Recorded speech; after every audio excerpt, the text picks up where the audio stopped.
It's a beautiful Thursday morning. Welcome to another exciting edition of the Camnet Breakfast Show. My name is Marco Kwakozi. Patrick Soko will be joining us shortly as he still prepares for other segments on this particular show. So this is a very beautiful Thursday morning and the show is fully packed. We have quite a number of issues that we're going to be looking at on this particular show this morning. We do expect to speak NDC leader Saboy Imboyla later on the program, so make sure that you keep it on channel 274 on DSTV and channel 25 on GoTV, and on on Topstar we are on channel 106. Those are the platforms you can catch us on your decoders, and we are also broadcasting live on our Facebook page, which is Camnet TV, and also not forgetting our YouTube channel, which is Camnet TV. So those are the platforms you can catch us on if you want to be part of this particular program. And remember that later on we are going to be opening the phone lines for you to participate by way of calling us on the numbers that will be given to you later on the program. And also remember that you can go to our social media pages and leave your comments on this particular broadcast. We'll be more than happy to see what you think about what we are looking for, what we are looking at this particular morning. So as usual, we start the show with health, and let's quickly get into that and see what we have on this particular segment this morning.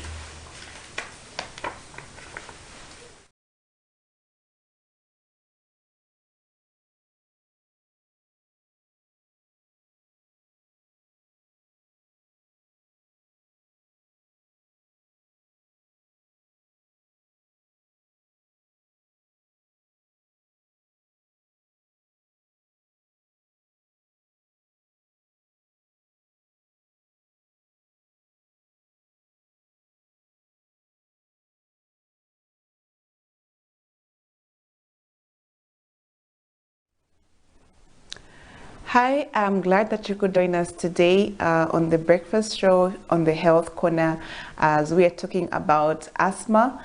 This week we've been talking about asthma, and we say that asthma is a chronic inflammatory disease that affects the airways, and usually it causes a hyperresponsiveness in the airways that usually leads to somebody having shortness of breath, difficulties breathing, and also having this chest tightness in the chest, and sometimes they would have a cough that would be progressive, so it comes about suddenly. And the other thing is that they would have a wheezing sound when they are breathing, when they're having the asthmatic attack. So today we'll talk about diagnosis and treatment.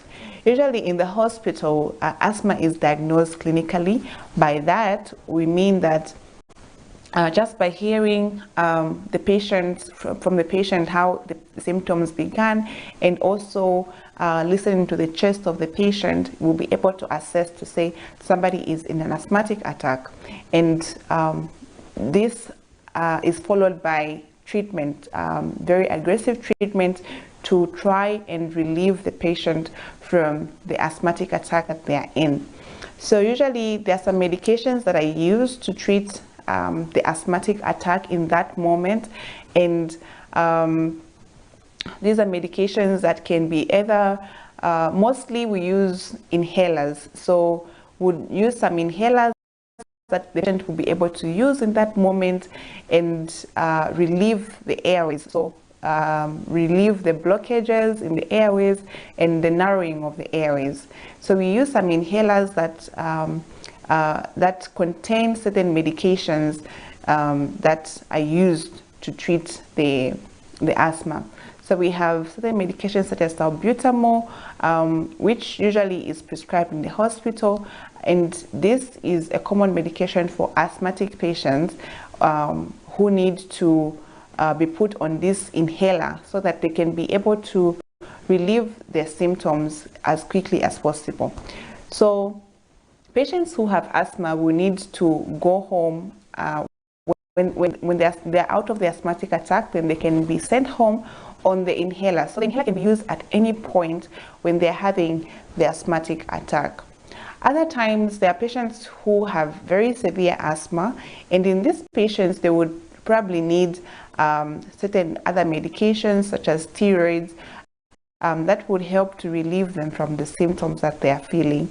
Now, these steroids are not to be taken for a very prolonged period, so it's only for a short period of time and then you stop. These are not used. These are not to be used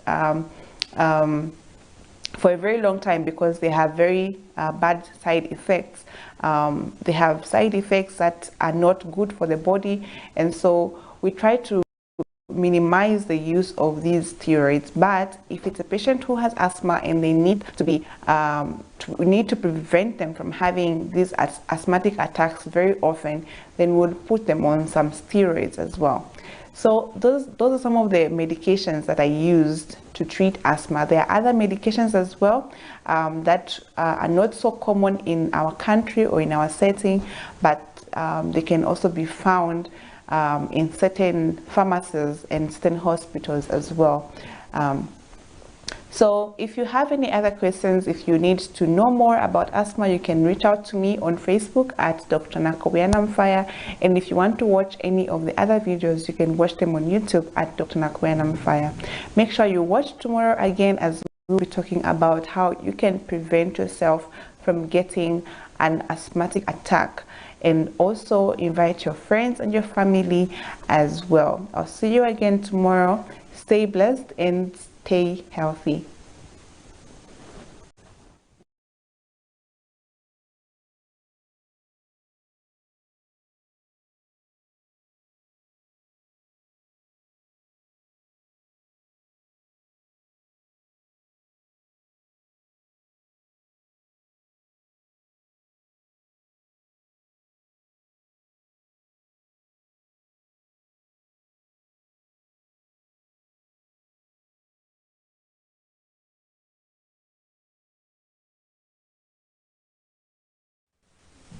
Thank you very much. So that is Dr. Mufaya there talking to us about asthma, and of course how you can help yourself when you have that asthmatic attack. And remember that with this weather, if you have asthma, it's very, very important that you try and keep warm all the time, looking at the weather conditions and how we are getting the cold weather this time of the year. Now, moving on, let's get into the next item, which is the money markets. Just looking at how the kwacha is performing against other major currencies, and of course with the update being done at exactly 07:21 this morning, the Zambian kwacha against the US dollar is buying at 18 kwacha 88 and selling at 19 kwacha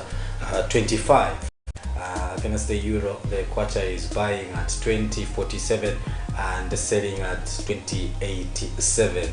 Against the Great British Pound, it is selling at 23.95. It's buying at 23.95 and selling at 24.42.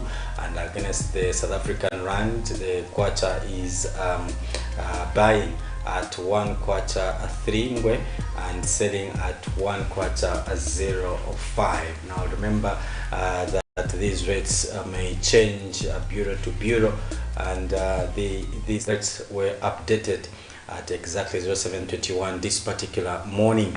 So that is how the kwacha is trading against other major currencies. Let's now zoom into some of the stories that are making the headlines in the news this morning. Our first story says police have apprehended opposition Patriotic Front presidential hopeful Emmanuel Mwamba for an undisclosed offense. Now, lawyer Jonas Zimba confirmed to Camnet News that Mr. Mwamba has been apprehended at an unknown location. Counsel Zimba says Mwamba was apprehended between 16 and 17 hours yesterday, but could not give more details pertaining to the arrests. Meanwhile, efforts to get a comment from police public relations unit proved futile by broadcast time.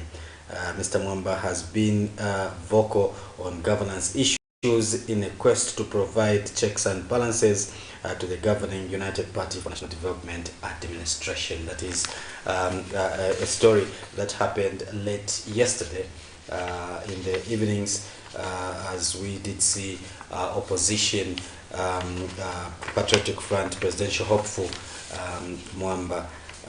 Emmanuel Mwamba being picked up by police. Another story that is making the headlines in the news this morning is the Lusaka Magistrate Court has issued a bench warrant against former President Edgar Lungu's political advisor, Kaiza Zulu, for failure to appear in court. Now, Magistrate Sylvia Munyinya issued the bench warrant following the absence of the accused without any reason. The court has observed that Mr. Zulu, who is expected to open his defense, has in 3 consecutive sessions failed to appear before the court. Now, this is in a matter in which Mr. Zulu is charged with 2 counts of failure to surrender his diplomatic passport and to appear before the nearest immigration officer when he was on a trip outside Zambia. Let's have a look at this report. The Lusaka's Magistrate Court has issued a bench warrant against former presidential political advisor in the Patriotic Front administration, Kaiza Zulu, for failure to appear in court. Magistrate Sylvia Munyinya has ordered that the bench warrant be returnable on the 21st of June 2023. This follows the continuous absence of Mr. Zulu in court, where he is scheduled to open his defense in the case he's accused of failing to surrender his diplomatic passport. The court has observed that Mr. Zulu was not present before court on the 26th of May and 9 June 2023. Before issuing the bench warrant, the magistrate ordered for his surety to explain to the court why the accused was not in court to open his defense. However, State Prosecutor Frederick Nsama informed the court that the sureties were not present too. In a ruling, Magistrate Munyinya said she was left with no option but to order for the arrest of Mr. Zulu, as she will not entertain the accused action. The former political advisor standing trial on charges bordering on failure to appear before a nearest immigration officer and failing to surrender a diplomatic passport. In the first count, allegations are that Mr. Zulu failed to appear before the nearest immigration officer on the 9th of December 2022. While in the second count, the state accuses him of failing to surrender his diplomatic passport when required to do so by the Chief Passport and Citizenship Officer upon ceasing being a diplomat on the 20th of December 2019. He was previously found with a case to answer by Magistrate Sylvia Munyinya and placed on his defense. However, he is yet to give the court his version of the story. Miriam Kaimba, reporting for Camnet TV News.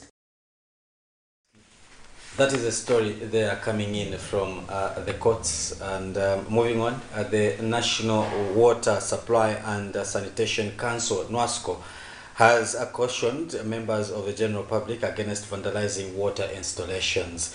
NWASCO Public Relations Manager Mpungasa Mukwai tells Camnet News that acts of vandalism undermine the attainment of sustainable goal number 6 on ensuring inclusiveness to water and sanitation. She has since urged citizens to be reporting those suspected to be damaging water infrastructure. Acts of vandalism are a hindrance to the attainment of Sustainable Development Goal number 6, which is focusing on tackling water and sanitation issues. This is because the vice reduces the gains being made to improve the provision of water and sanitation services. Destruction to public infrastructure by some members of the general public tends to affect the larger community. It must be noted that in various communities, including Lusaka's Kanyama compound, acts of vandalism continue to annoy members of the general public.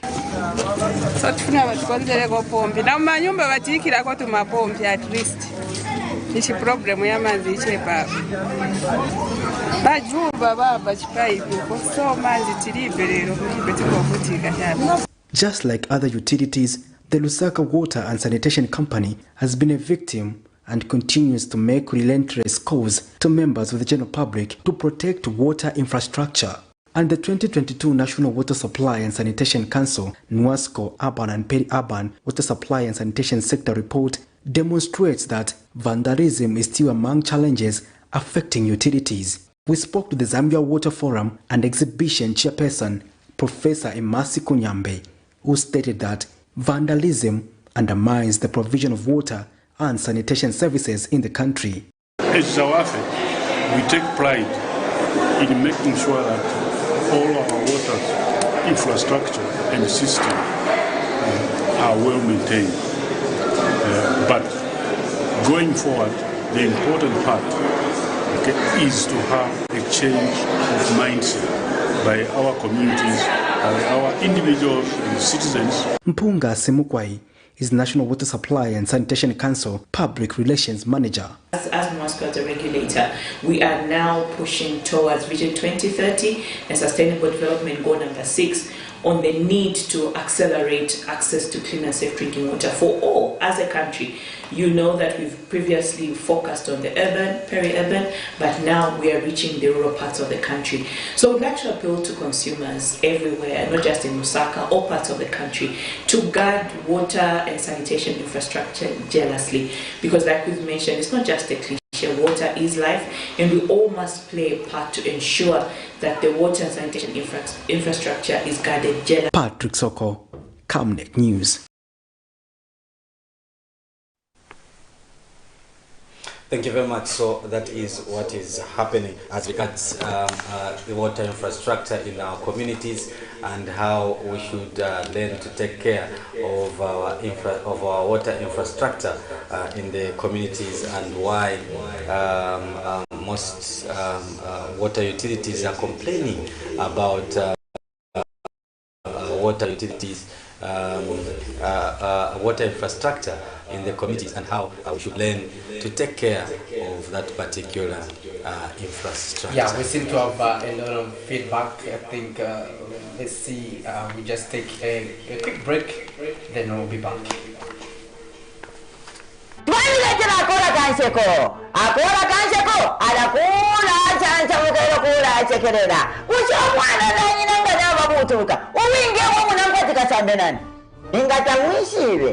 Lakini tuliposhe bwana fia sasa ushe umwana nanyina ingana babutuluka uwinge wo munankwatira sambe nani mwe ipisha ina ipisha abo mwikere nabo.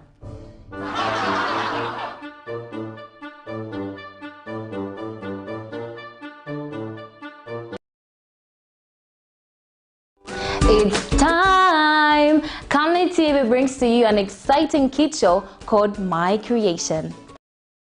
Join me, Sarah Chandamagazagya, to interact with kids with special skills and talents between the age range of 9 to 17. This show will come to you every Saturday at 13:30 on Camnet TV, not just another channel.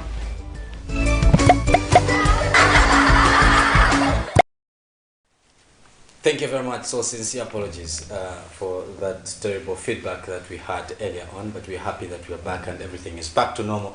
And as I was saying, that was a story talking to us about water infrastructure and how we should not vandalize our water infrastructure. Now, yesterday, when I introduced my co-host, Patrick Soko, as one of the most intelligent journalistic minds in Zambia, rejected it. Let's try this. I've now been joined by Patrick Soko, who is one of the most intelligent journalistic minds in Chawama.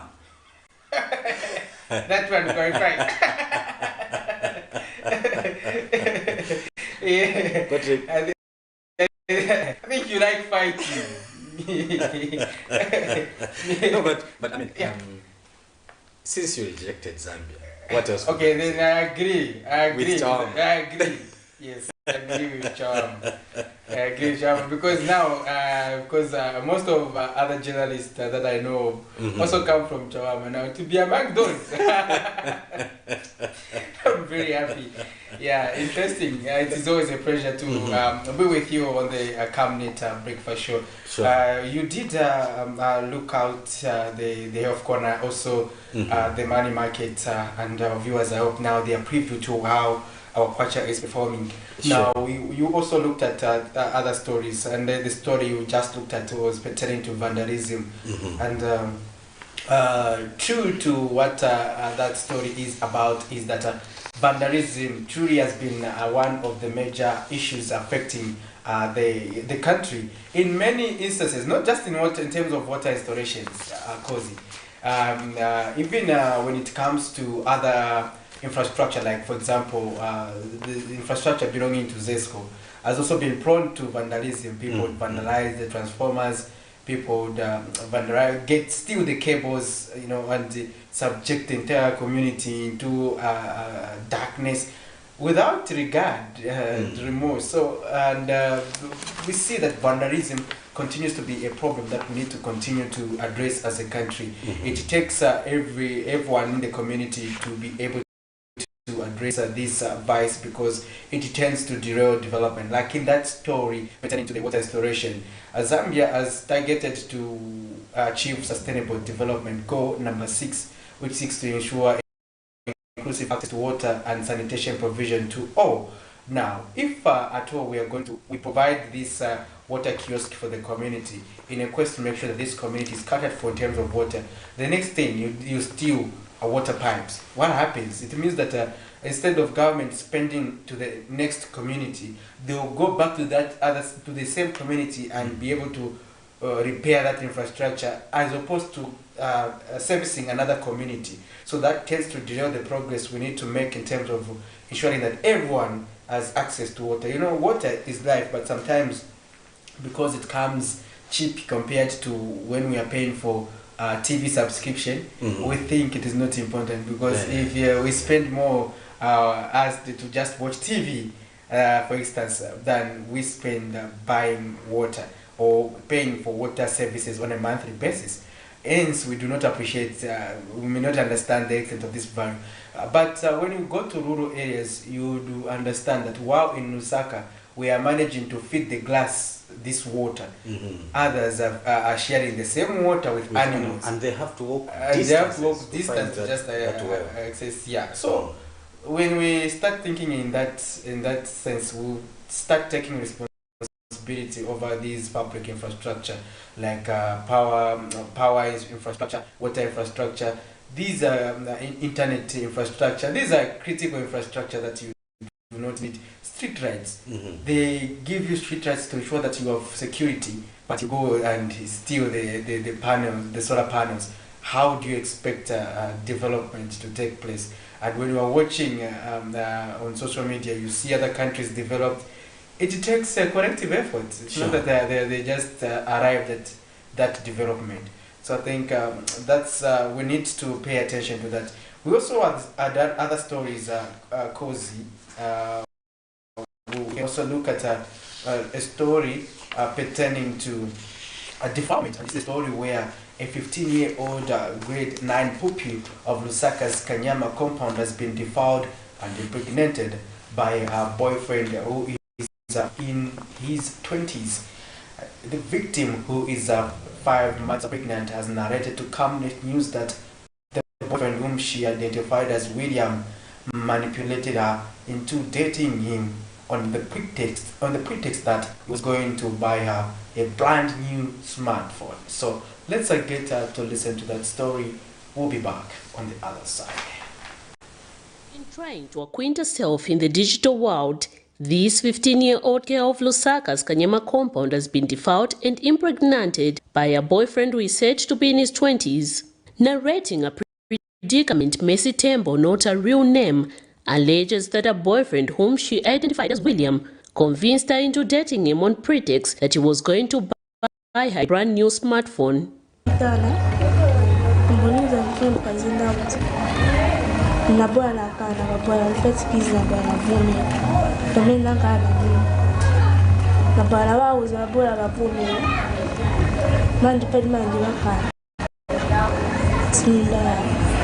She's 5 months pregnant and the man has denied the responsibility. The victim, who's currently in a secondary level in grade 9, disclosed that she has been forced to drop out of school and alleges that her mother has discharged her from the house. Unasiya did kwenda school? Nasiya last week. Utanchila ningisa back to see you in school? Anaka kulipia ndio school fees. Bandana anaka kulipia? Amani. Why wanaka kulipia ndio school fees? Atika imamula safika pa nyumba, fuma kamisa naye, so akana kamisa naye. Fam mtanzileko, na nyumba futhi banipisha. Sempe utandizwa. By broadcast time, effort to get through the suspect proved futile, as well as getting a comment from the victim's mother as she was at Soweto Market, where she trades from. Concerned Citizen for Justice and Human Rights, where the teenager went to seek for assistance, says they are going to take up the matter and ensure that the suspect is brought to book. As an organization, we are taking it up from here up to the police so that we see how best the child can be helped, and also we see how the police also they can handle the situation, and also want to engage other stakeholders so that we can find a shelter for the girl child as for now.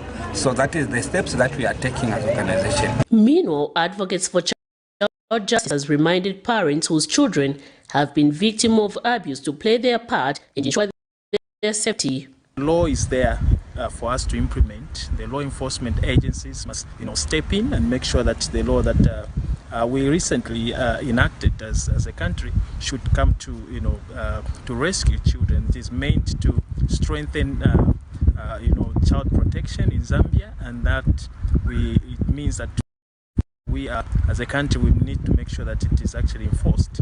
So, and parents also, for those that are actually inflicting more pain on children who are supposed to be defended, must also be advised that they also have a responsibility.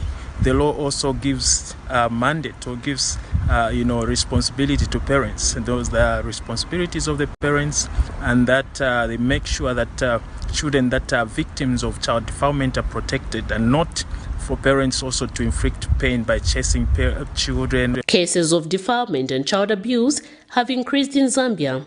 There is a need, therefore, for parents and caregivers, community leaders and church to act quickly and address issues of child defilement by making their homes safe. Miriam Kaimba, reporting for Camnet TV News. These are officers from the Lusaka City Council who this afternoon mercilessly brought down structures for residents in Lusaka's New Kasama area to pave way for construction of a road. The actions left most residents here surprised, as they claimed there was enough space to put up a road without bringing down any structures. Some were left running around trying to stop a water leakage that was caused by the demolition. Lawyer to one of the victims, Charles Changano, has expressed sadness at the decision by the Road Development Agency, RDA, to bring down structures without considering the resources that the residents put in. There's a lot of people in Lusaka who have built structures on road reserves but have not had the structures brought down. The council should have considered, because if you look at this road from Community House, from the beginning there is no distraction from those people who have built within that same road. But when they reached here, they decided to divert the road, to make it wide. This is very, very unfortunate if we live like this. People must have sympathy with those people who have spent money. Councillor Changano, however, acknowledges that there was notice given to the residents before the actions were taken. Did the council communicate to the victims before they? Yes, they have communicated. In fact, it's RDA. They have communicated, but we failed to reach a conclusion. The question was, why did they allow an individual to build? Yes, leaving the interest of the people which they considered were important. So, being an investor, being a well-known person, we may assume there is something beyond what they are doing. And new Congress Party leader Peter Chanda, who has been advocating for the structures to be spared, bemoaned the move and urged RDA to respect people's properties. He says there was enough space to put up a road, but wondered why the RDA had to bring down people's properties. Well, as New Congress Party, we informed the nation on the desire and the quest by the Lusaka City Council and the Road Development Agency to destroy a Lusaka businessman's property. Today they've done it. This is a place where apartments have been rented out, and they came abruptly without giving a notice to the owner of the land. Is this the justice that the Zambian people voted for? Do we have a government in place that has a duty to safeguard and secure the interests of the citizens? You have seen that even where they are breaking, there is a lot of space here. And the rationale behind breaking the offense right there is not seen. Chanda, who once wrote to the Road Development Agency seeking clarity on the road construction in the area, says it was unfortunate that before they could respond to his query, they went ahead to bring down structures in the area. I have written to RDA, they've not given us a response. We have called on the council to explain when the plans were being done.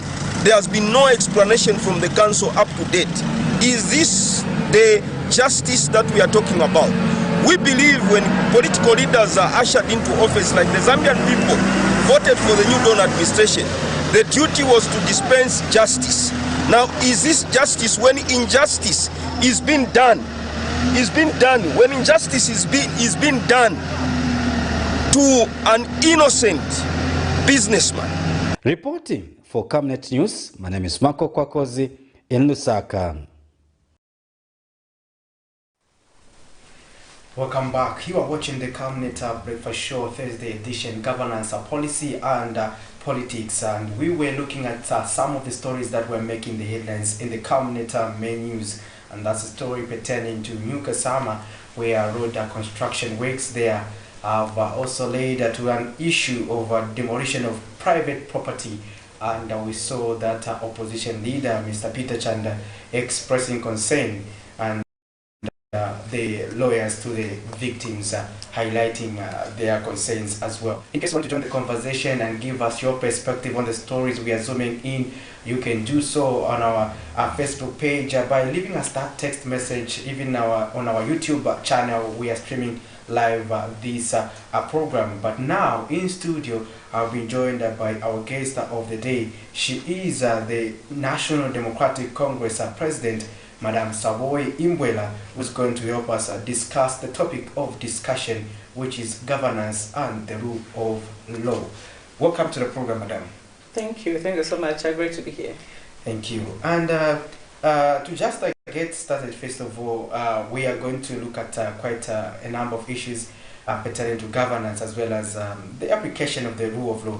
But I want to first of all pick your perspective, get down on the issue pertaining to whether government's application of the rule of law is in order, based on your observation this far on now with 1 year and about should be close to 8 months in office of the UPND. How would you rate that? Is the rule of law being applied?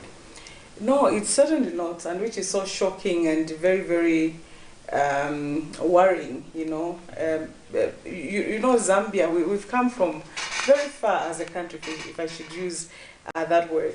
So there are certain things which you don't expect to see now, you know. And with the UPND also having been in opposition for a very long time, and we thought they learned their lessons and wanted to have a better Zambia when they got to office. They're actually taking us so much backwards, you know. The rule of law, issues of good governance, these are things that were even enshrined in our constitution, you know. No one should be above the law. Everybody is supposed to be subject to the law. But we see a situation whereby if it's anything to do with them, for example, they appear to be above the law. And then also it's something to do with the opposition, they're just out there. And one of the saddest things that is happening right now is the issue even of arresting people arbitrarily, you know, to the point whereby They don't even care in terms of the human rights of those people that they have. So to cut the long story short, really, the rule of law as it stands right now, it has really, really been compromised. And for a party that was in the opposition for a very long time, like the UPND, that's a very, very disappointing state of affairs. We want to pick your views, first of all. Generally, how would you describe the civic space? Because I recall under the Patriotic Front administration, the opposition and non-state actors were of the view that Zambia was experiencing the shrinking civic space. Now, how is it? Have we improved in terms of that aspect? We have not improved. We have not improved. And under I said that the UPND having been in opposition, they should do better, because it is true. You know, one of the reasons why the Zambians voted out the PF was the issue of the shrinking space, of the position, you know, just human rights and let me just say civic space in general. So we expected that improvement, you know. And I say this because just in case there's that opportunity of the PF and others, maybe let's say to come back to office and everything, they should know what went wrong and not do that again. We don't want that.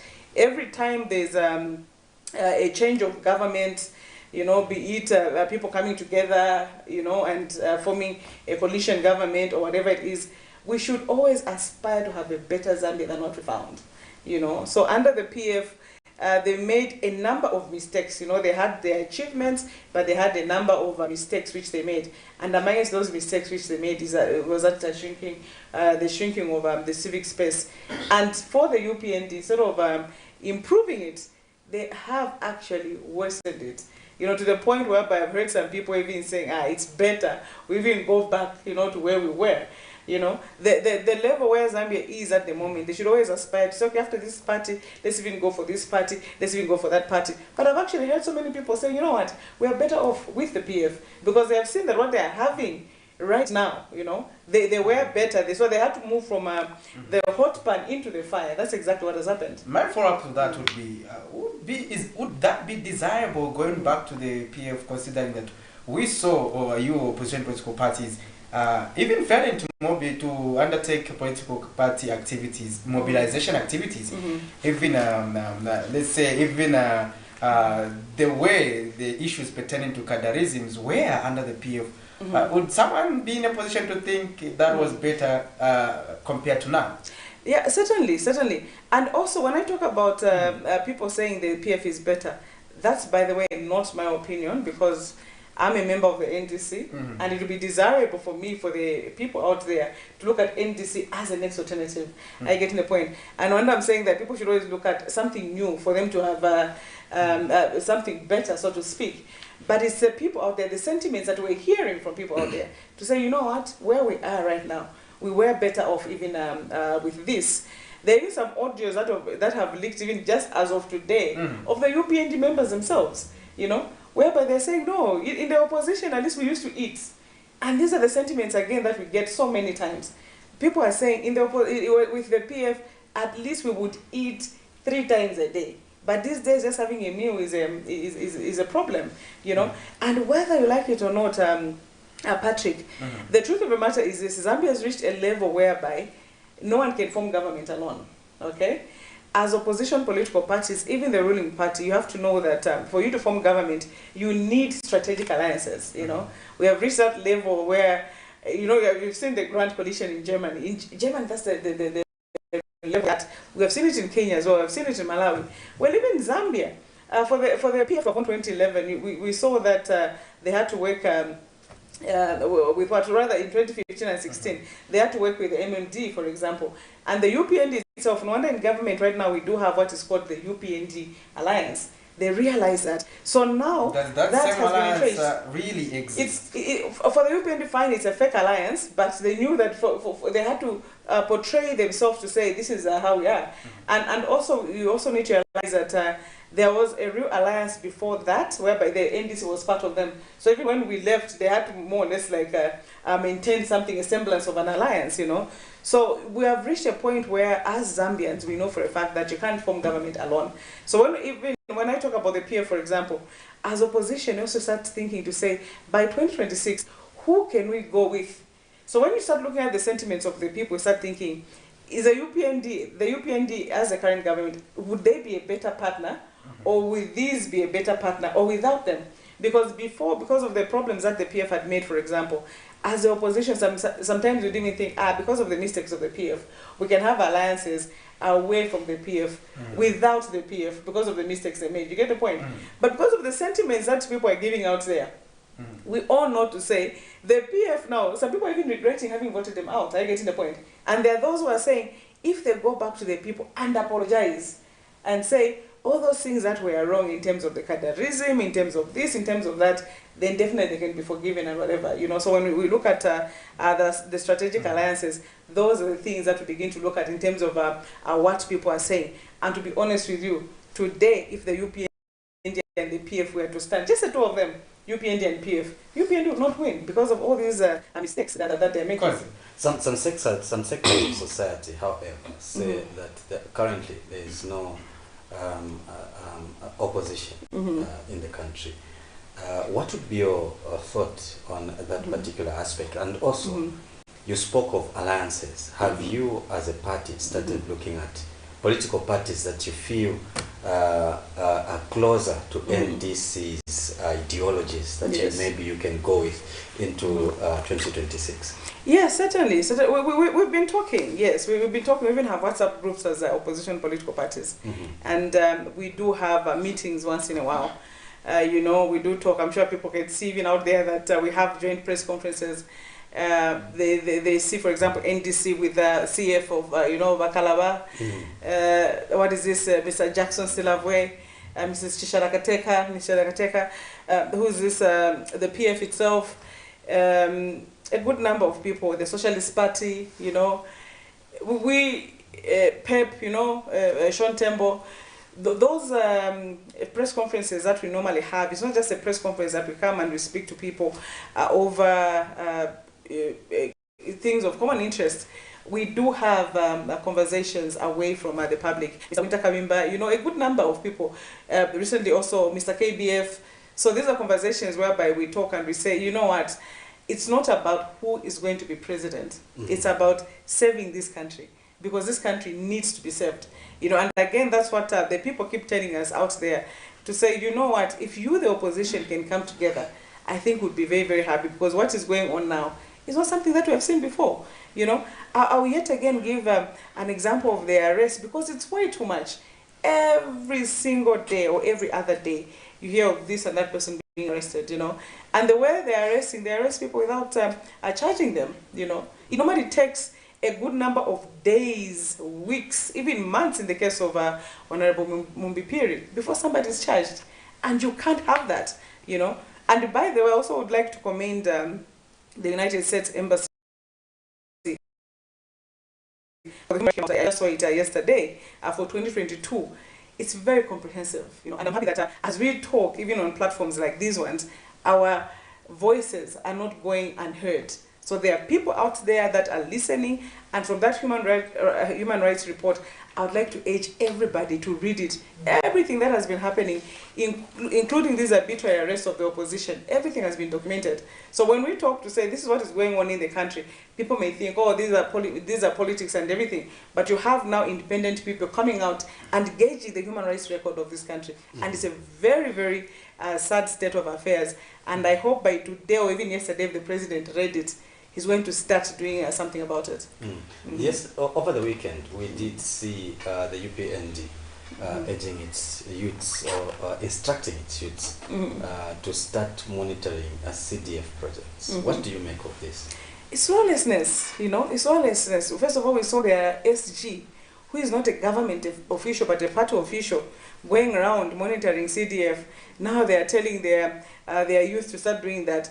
Total lawlessness. And if you look at the UPNG, by the way, they are not good at They're not good at looking after their people. You know, that is why they're also not good at looking after the general populace. You know, and for me, I've been very, very categorical. You know, as an opposition leader, I should be very happy to see the UPNG treat their people the way they are treating them. You get the point. But I'm one person that has been honest enough to say, a political party is an employer, okay? The way you chose to say, I'm going to work for Camnet TV, another person, I work for this organization and that organization. People choose to belong to political parties, you know, and for political parties, it's very bad because when people make that decision, they don't get paid. It's voluntary work. So people work in the opposition, they sacrifice their time, their money, their lives at times, you know, to be in the opposition and work for that political party. And then the party wins and you tell them to say, it's not about jobs and whatever, you have to sacrifice. No. You sacrifice in the opposition. In the ruling party, there's a way that, number one, a government should look after their people. The number two, the general populace. Because it's not about government money, by the way. The party normally has money, okay? What people may not realize is that each and every political party in this country, when they have members of parliament, the members of parliament pay per month to the party, every month, a minimum of, let's say, 5,000 kwacha, you know. So the UPND, with their 90 members of parliament, every month you expect, how much is that? That's a 50, 90, that's about 450,000 kwacha, okay? 450,000 kwacha per month. That's what the UPND has, okay? And when they have these ad hoc kind of activities, you can still have contributions. So the UPND cadres and structures, trust me, the UPND has got no excuse of not taking care of their people, you know? They can get like a 50 pin here this month, like 100 pin that month, or whatever, and distribute, okay? You need a bit of this here. If it's a car, using their party money, they can buy. They get 100,000, they're 150, whatever, or this constituency needs that, this thing needs that. So without touching government money, there's a way that they can look after their own structures. But because they are stingy, money just ends right there at the top. You find that their people are complaining. And because of those complaints now, they want to find something for them to do, which doesn't even make sense. So the next thing they start telling them, go and inspect CDF projects. No, they don't have the right to do that. It's very, very clear. The guidelines are very, very clear in terms of who is supposed to be there to, first of all, what is this, assess the projects. You know, you have all these ward development committees, you know, they assess, they approve, all the way to the CDF committees. These are the people that are supposed to assess, to approve, and also later on monitor, together with the councils. Those are the people to monitor the projects, not these UPND officials that they're giving us. During the campaigns, the UPND campaigned based on fixing the country's economy. How would you define, or how would you describe the economic recovery? It's non-existent, you know, it's non-existent. And it's not clear. If there's one mistake or problem that the UPND has really given us, is the whole economic recovery plan. We don't know what it is, you know. Many things, especially even big things like an economic recovery plan, it can't take one day, you know. It takes months, you know, to see certain things, of course, then a year or two, whatever, many years. But you have to start, you know, from somewhere. If you look at the UPND now, we don't know, you know. If we are heading to Chongwe, first thing at least we get on the bus, okay? We're on the bus, we're heading this side, we know we're getting to Chongwe.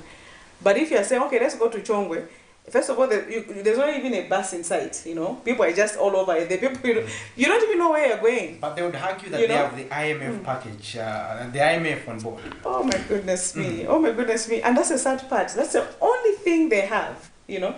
That's the only thing that they have. There's no country in this whole world that has ever developed because of the IMF. I remember when I was a student, I don't know now in terms of the current status. I remember when I was a student, the only two countries in Africa that had never gotten money from the IMF were Botswana and Lesotho, I think. Yes.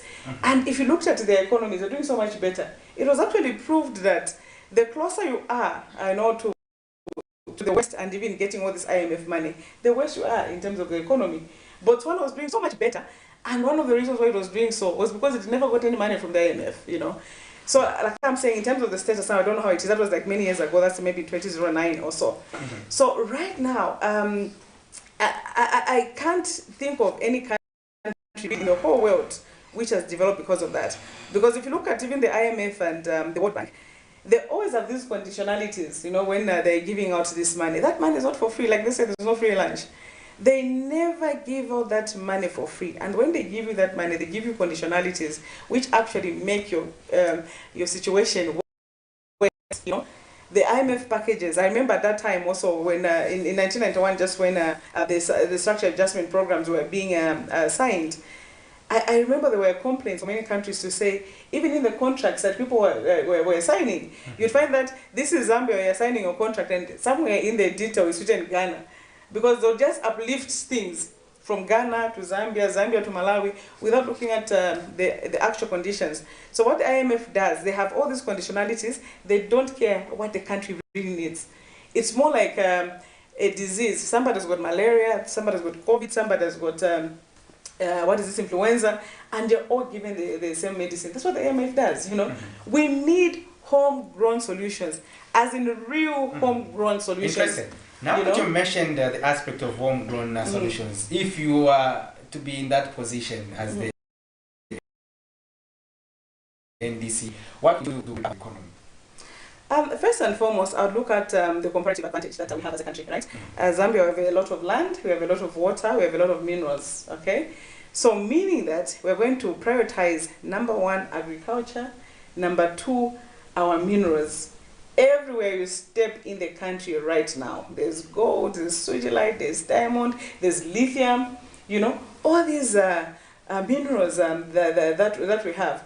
But there we are with the begging board to the IMF and the World Bank, you know. Agriculture itself, why do we always have to wait until December to have maize, for example? With all this water, why don't we have a proper irrigation? And for me, to be honest with you, those are the things that I thought President HH would reprioritize, because we are convinced that, no, he's a farmer, he's a farmer. No wonder people now are saying, wait a minute. We were told that he was a farmer. We don't hear of him having maize, or you get the point, eh? He's not a farmer the way we hear of Edith in our say, I want to talk about tomato, you know? So it's only now that people are actually thinking, you know? So the kind of farming that he has been doing all this time is not only now that he's being questioned, because he's not behaving like a farmer. People thought that, including me, that because he was a farmer, the agricultural policies in this country are going to be okay. So for NDC, for example, our agricultural policies are in such a way that we believe that farming, for example, should not only be limited to the rainy season, you know. What the MMD had started earlier on in terms of the winter maize, for example, all those things need to be brought back. The problems that we normally have as a country is that when the government, for example, tries to do something and then it fails, they don't do it again. You get the point? The winter maize, if you look at the way the project was done, one of the complaints was that they put the project in places which did not naturally have water. You get the point? So if you're going to have winter maize, the winter maize project in a dry place, and then you have to spend so much money for irrigation, yes, it's going to be expensive. But if you're going to take this kind of a project to places which naturally have water, where maybe the irrigation system is going to be easier for you to do because you're close to water, you do that. So look at what went wrong, you know, and start afresh. I'll give you an example of China. The people that have followed the development of China, they'll tell you to say, a few years back, China came up with what they called the Great Leap Forward, okay? Because they said, we need to develop. So for us to develop, let's leap forward, let's jump, you know? Let's do ABCD, ABCD, ABCD. And when they did it the first time, they actually failed, okay? When they failed, they sat down and they were like, where did we go wrong, okay? Where did we go wrong? They got that same plan, went over it, saw their mistakes, did it again, and today China is where it is, you know. But Zambia, every time we make a mistake, we cut it and never try again. So we are supposed to do that. So NDC, we believe in good agricultural policies, and amongst them the issues of winter maize and everything, we should use our water to grow crops almost the entire year, unless it's a crop that really can't grow in that season. Number two, we believe, like I said, because of the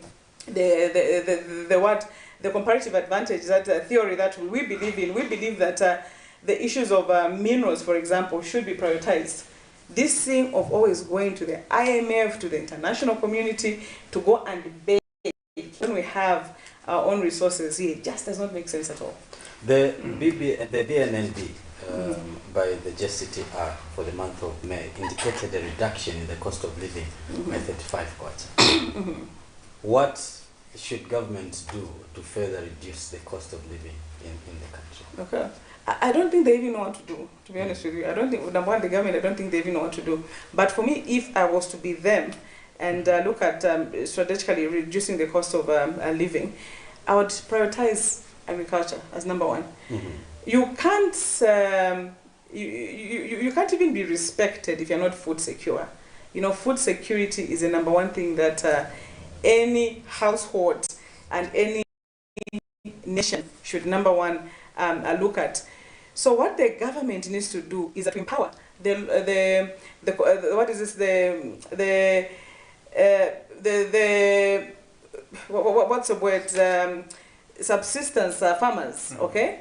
They need to empower their subsistence farmers, because you can never really depend on commercial farmers to more or less like first of all be food secure and also reduce the prices. So all these small scale farmers, the government should as much as possible give them as much seed as possible. And the funny thing is this is what UPND was promising in opposition. So I don't even know why they're doing it. They're not doing it rather. So I don't know why we have to remind them, or we even have to bring it as if it's a new thing, whatever it is. This is what UPND was saying, because that's definitely the way to go. They need to ensure that the farmers are given as many bags of fertilizer and seed as possible, you know. Then once they do their farming, the government has to provide a market. They need to buy that from the farmers, so that they have enough in the reserves. When you have enough, you know, the whole demand and supply, what is this? They're going to come into effect, you know. When you have too much, so when you have rather too much, what you call the laws of demand and supply, right? When you have too much demand, okay, the price is going to go up, like we have seen right now, you know. But when the supply, you know, when the supply is over the demand, okay, I'm trying to use a word to just the word as simple as possible. When the demand rather is not as much as the supply, you find that the people out there will be able to the cost rather able to reduce. Are you getting the point? I want to use a word which everybody out there is going to understand. What I'm trying to say, okay, what I'm going to say is that this: if you have, for example, more commodities on the market, right? If the commodities are more, the natural thing there is that the prices are going to be lowered, because there are too many. Right now, we're even seeing the cost of millimil, for example, going up because the supply is limited. Yes. It's small. I've been complaining about places like at the Copper Belt, for example, especially the border towns like Chirirabombwe, where you don't have a millimil, okay?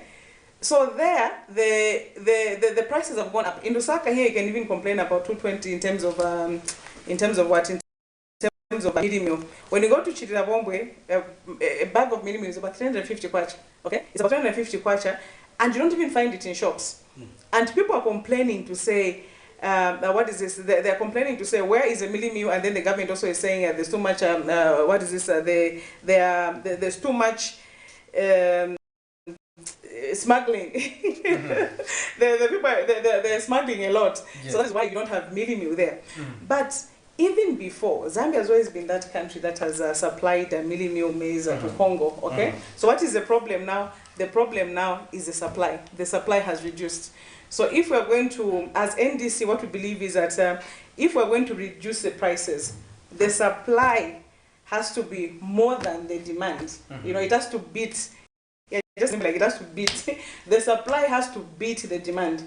Because once the demand beats the supply, then you find that we have the problems that we're facing right now. Interesting. Well, viewers, you are watching the Camnet Breakfast Show interview, and in conversation in the studio we have the National Democratic Congress NDC President Savoy Imbwela. We are discussing governance and the rule of law. Now is the time, in case you want to join the conversation, you can do so by engaging our guest and ask those pertinent questions you feel matter to you. You can also leave us a message on our social media platforms such as Facebook as well as YouTube, and we can also read out your comments as the program goes on. And remember that Camnet TV is on DSTV channel 274 as well as on GoTV on channel 25 as well as on Topstar on channel 106. You can watch Camnet TV on those platforms and specific channels.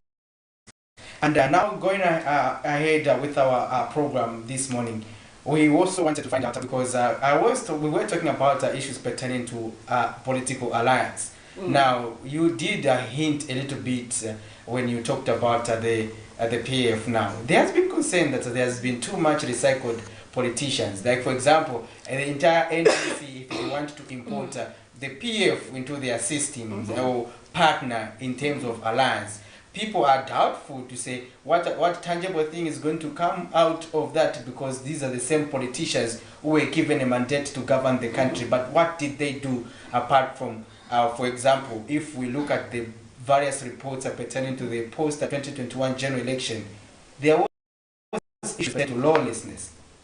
There were issues pertaining to abuse of authority, abuse of office.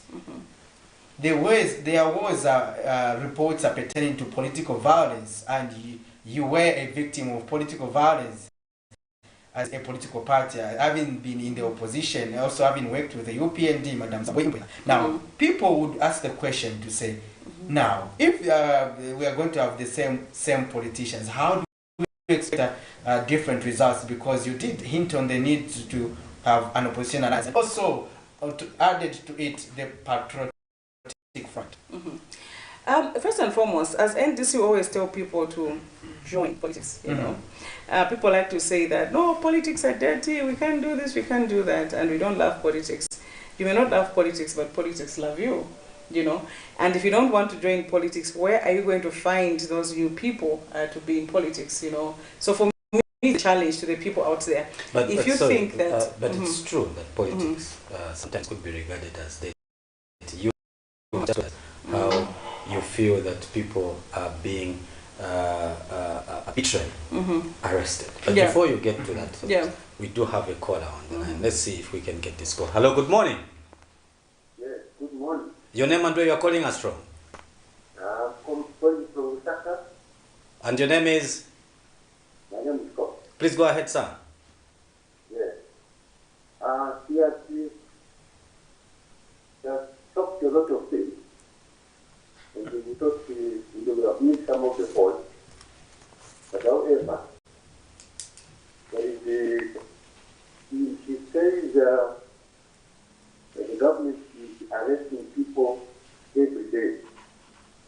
Anyhow, why is the government not arresting anybody in the market?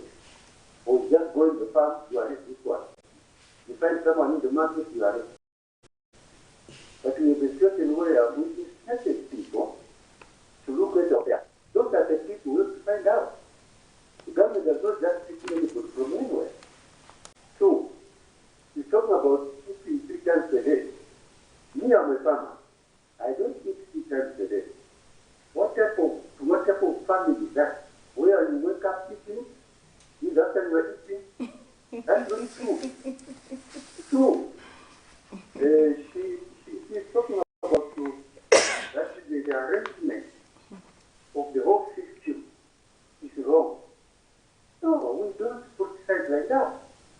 The best thing we can do, Mama Imboya, where it is okay, you say here it is okay. Where it is not okay, then you say here it is not okay. Then we as the followers, we will understand exactly where you are going. Because you are here now, and you will here then. All these opposition parties, they ganged up together and in opposition. Up to today, they are in the middle. No wonder they are not known. So, to me, the arrest and the anger is not the business. It's not the business of the government. No. Tell the people that there is no manner.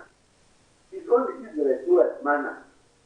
As we have to work, the government must get an environment for us to feed our stomach. Not the government to give us 3 times per day meal meal. If you preach like that, then we have a problem with you. Please help us to understand these things and tell our people correct messages so that They wait for themselves. They provide for their families.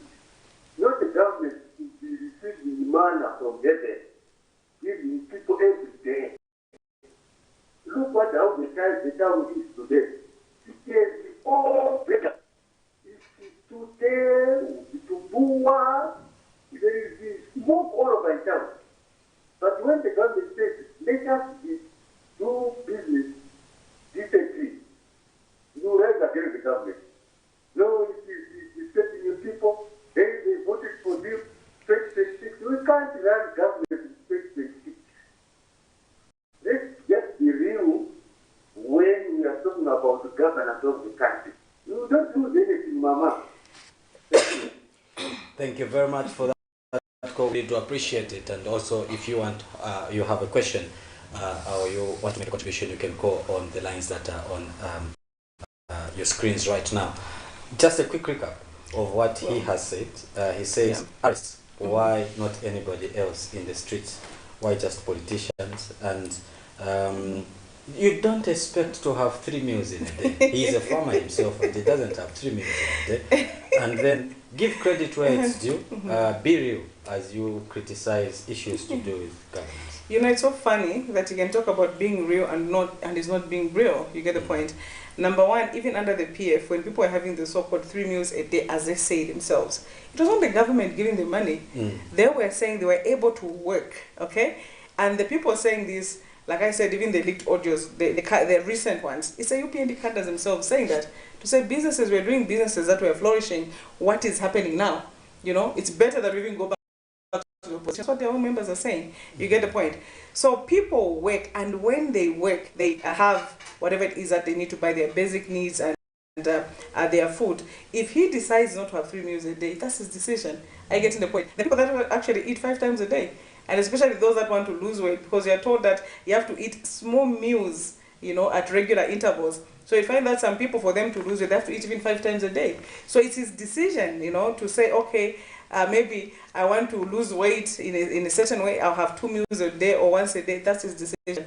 But it should not be because people don't have the food, okay? And when it comes to the people being arrested, they're saying, why are they not arresting people on the streets? That is why we are saying the political opponents, are you getting the point? It's about targeting political opponents. And it's so sad that in Zambia we still continue playing such politics. Why should it be that when people are in the ruling party, they want to destroy their opponents financially, in terms of contracts, in terms of networks and everything? It shouldn't be like that. People should just compete fairly. What should exist between the ruling party and the opposition should be those political fights. You get the point? You know, the political contestations. But in Zambia, we still believe that when you become the ruling party, then you have to paralyze your friends. So that is what is going on right now. Some of the cases that they're even giving members of the opposition, they even know to say this case can't even go anywhere. That is why they take long to have them charged. Because number one, what they want is just for them to spend nights in prison or in the cell. I don't know what that does to them. And then number two, what they want is for them to waste time going to courts as well as waste money. So they look at the legal bills to say, okay, by the time they'll be doing this and that, they'll spend so much money. So that's what is going on. And you are a farmer, so this may not really concern you a lot. But as a politician, I would tell you for a fact that it's one of the reasons why this country does not even develop. We need to move away from such things. Our politics are supposed to be sanitized, you know, for lack of a better word. We need to sanitize our politics and play proper politics if we're going to develop this country. Interesting perspectives there. Now, the other argument people have, you were responding to the issue pertaining to alliance before, because they also interjected me. And I want to find out, because are we going to continue to have a recycle of politicians? For example, you, Madam Sabo, you have never served in any government portfolio. But others would want to join your political party who have served in government portfolio and to infiltrate your political party and have the same leaders. Is that the kind of politics Zambia are you endorsing and Zambians continue to be subjected to? I'll be very honest with you. We always need a combination of both at any given time. You know, there's a proverb in Zambia and some other African countries where they say that what an old person can see sitting down, a young man or woman can see standing up, okay? So that refers to the issue of wisdom, to say because they've gone through so much, they understand things and they see further, much more than you would as a younger person, as a newer person in a certain position. So for me, I'm for the combination, okay? We need the younger, the fresh, the people without so much experience, if I should use that word, to come in, and those with vast experience. Because it's not that they are recycled, it's that they have the vast experience, which we need to appreciate, you know. Which so they did not apply when they were in office. Do you know what the sad part is? And that is why for me also it pains me to see that every time somebody comes out of office, they are in prison instead of them maybe doing projects and everything. The sad part is this, that sometimes you have to go through something. I mean that's what experience is all about after all. You have to go through something to learn something. So by the time they learn, they're in prison instead of like helping the country. Okay, it's cool. You are through to the Camnet Breakfast Show. Good morning. Hello? Yes, good morning. You are through to the Breakfast Show. Yes, good morning. Your name and where you are calling us from? My name is Benson Taylor. I'm calling you from Chirabombwe. Chirabombwe. Thank you for the call. You can go ahead with your contribution, sir.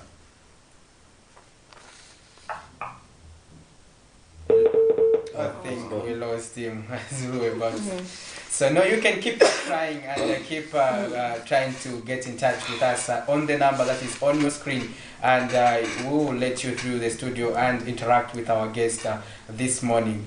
Just make sure that you are ready before you call us airtime-wise, and make sure you start at the position where there is network so that we can get you loud and clear. We have that call. You are through to the Camnet Breakfast Show. Good morning. Good morning.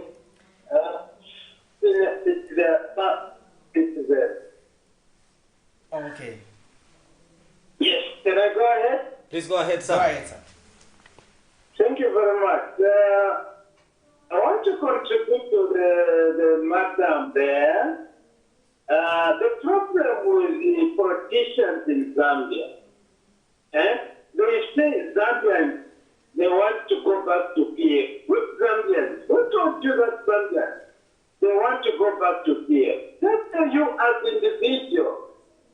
Man, you are jumping from TV to TV because of the freedom of UPND. In PF, you had no that freedom.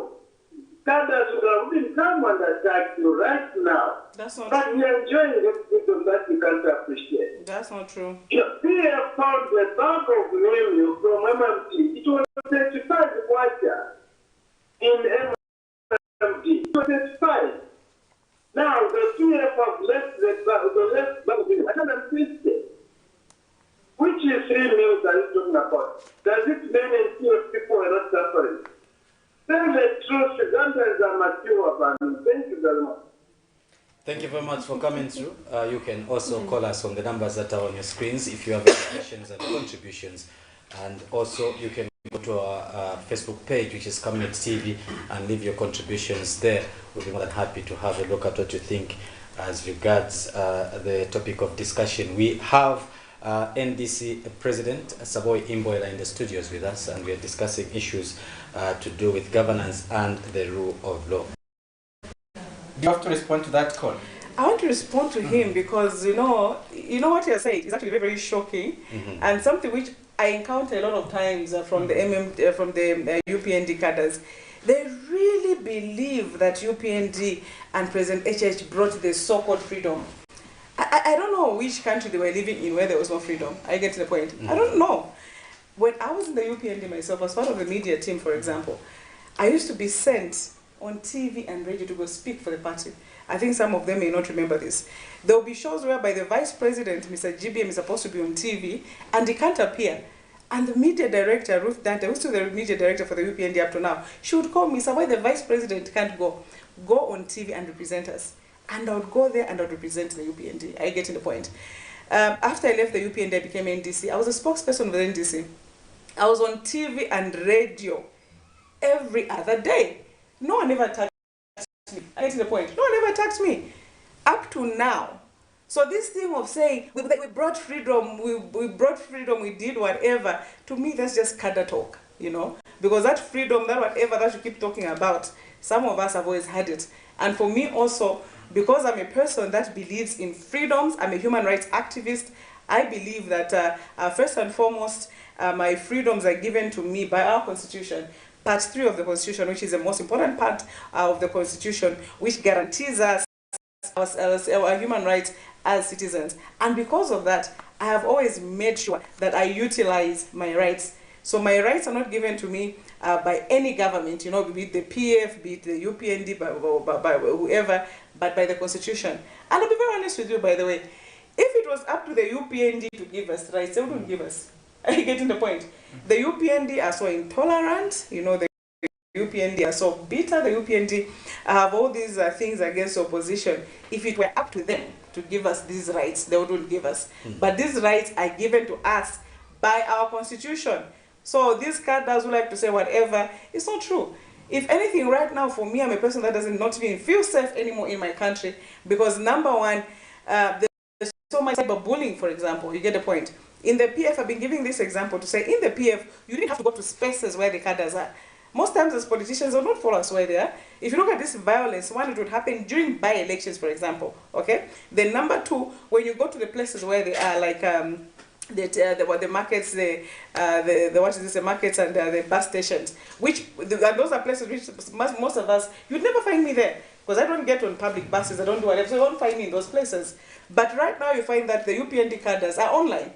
So there's so much online violence, to the point where by now the organizations like the Women's Lobby that have come up with this program, where they've been trying to help us as women politicians and the public out there to deal with the online violence, because it's way too much.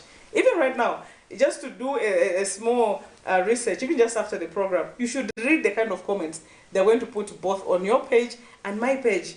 You find that young people in this country, because they are UPND, because they think they're defending, I don't know what it is they're defending, they've just come out and they're insulting everybody who they think is saying something which they don't like. They're insulting the politicians, they're insulting the church, they're insulting the NGOs, they're insulting anybody. Sometimes they even insult each other. As long as somebody just says, government justice, they will descend on their person and insult them. So that's the kind of a problem that we have in the country right now. And for me, I insist, this thing of saying, freedom, no. From UPND itself, I'm a person that was on TV and radio, and I would speak for the party. I would speak for the NDC as a spokesperson, and I'm now speaking as president of the party. Could it be that you were on a privileged position, that you were working with Mr. Kambwili, and he was part of NDC, and he worked with the PF, and could you have been fortunate in that way? But before we do that, let me just take this call. You know, you are through to the Camnet Breakfast Show. Good morning. Good morning, I'm quite Mabuka Shan. Today I'm going to have Kumufulira, but Jonas Lung. Okay, kuti mwakonkanya hapo.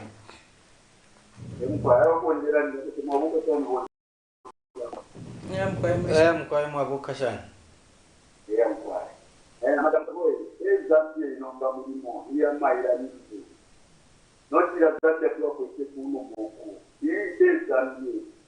Mwaita bona kutani kumwalande tomulezi waya mwatika nomwalanda tapano baruka ariko kaya tatamuni no ari bari abamira ndiko kwa kumira muri kaya dana bafai nena zambe moyo mafuta muri kaya bafai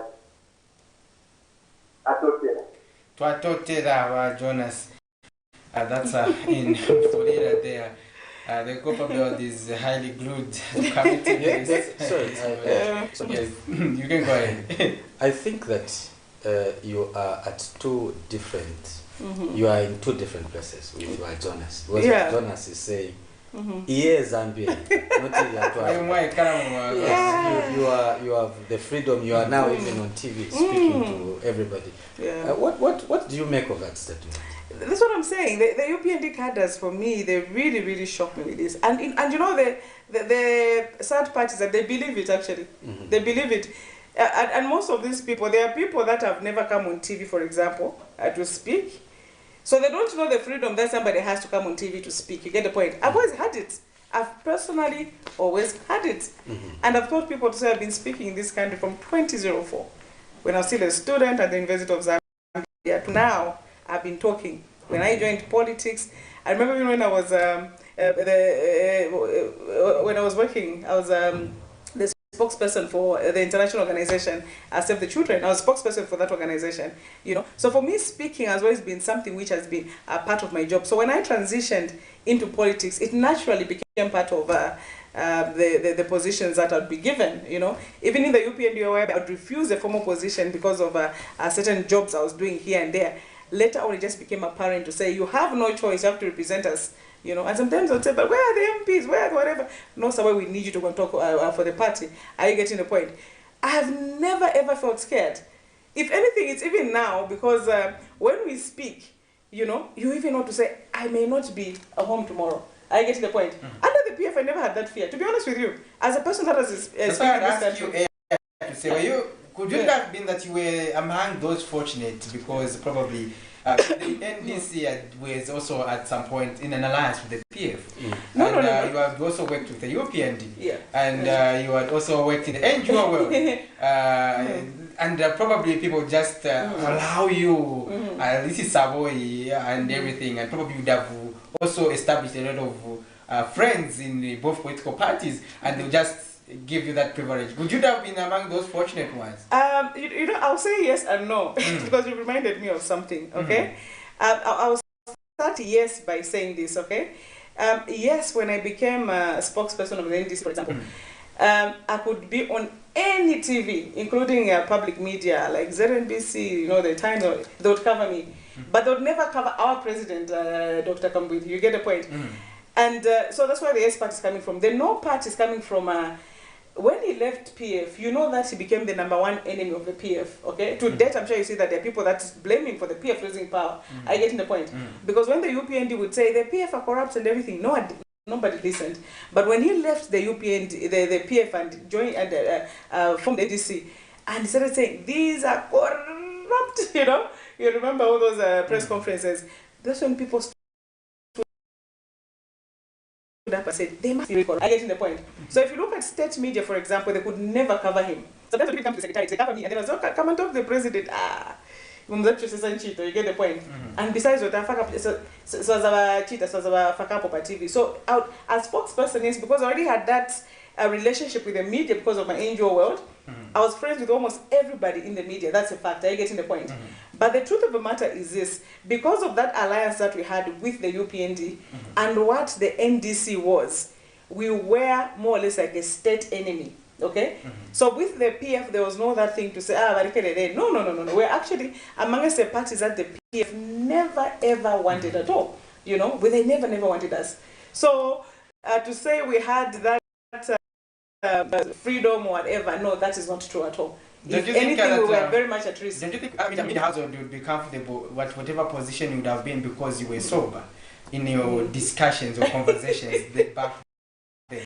Do you think there are other ladies that could have led you, even certain NBC allow you to say, let us speak what she's speaking? And actually, I think that you've proved Soko's point by saying that media houses would allow you. Yes. And when you request them to say, no, talk to the president, they will say, in that petition. Yeah. Soko's point. Yeah. And also for me, to be very honest with you again, even right now, when I'm called, for example, by ZNBC, by maybe TV2, whatever, I even like to joke that I edit myself, even news. When it's a private station, you call me like getting a news item, I'll speak my mind out. But if I'm going to speak, for example, on a public media, I'm going to edit myself because I don't want to say something. The 90% of it is edited. So there you have it, Madam Savoy, you have answered our question, and that is what made you among those fortunate opposition political parties in all the regimes and be able to speak your mind. As you wind up our discussion, I want you to conclude with whatever is ringing in mind. Whatever is ringing in my mind, I would like to say that when I come on TV like this, my job is not even to talk about the problems people are facing out there. I'll talk about situations here and there, maybe even what the opposition are facing in terms of their arrests and everything. When it comes to people suffering what they're going through every day, trust me, I like it when it's calling time and people call themselves and tell us. Because at the end of the day, there's nothing that I can say to convince people to say you are suffering, because they go through those things themselves, you know. They're failing to eat themselves. They're failing to take their children to school. Even with free education, you find that some people can't even afford certain basics like books and bags and shoes and everything. So all those things are things that people are going through. And as an opposition political party leader and the civic leader in this country, my job is to remind the current government not just to do things according to what we have in our own manifesto, but according to their own manifesto, the things that they promised the people. When you look at the agricultural policies of the UPND, the economic recovery plan, and all those things, there are so many things that the UPND promised from their 10-point plan, which if they implemented today, this country would be much better off. So my job is to remind them so that the Zambians out there have a better life, and not for people to think that, no, we just oppose and talk about it just to make the government look bad. No, it's not about making them look bad. It's about them doing the right things, because this is our country. When they do right, then all of us are going to benefit from a better run country. Thank you. We thank you for finding time to be with us in the studio this morning, Madam Savoy. Thank you. Thank you so much. Always good to be here. Cousin. This has been the Thursday edition of the Camnet Breakfast, and we were having a chat with the NDC President Savoy Imboyana, talking about issues pertaining to governance and the rule of law. And remember that we are back tomorrow with the breakfast show as we continue to update you with what is happening and putting you in the know as regards current affairs in this country. This has been the Camnet Breakfast Show. Until next week, when we come with the edition of Politics and Governance and Policy, Wednesday and Thursday, me, myself, Patrick Soko, and Kozi, this is where we have to excuse the screen for now. But keep it on Camnet TV, because Camnet TV is not just another channel.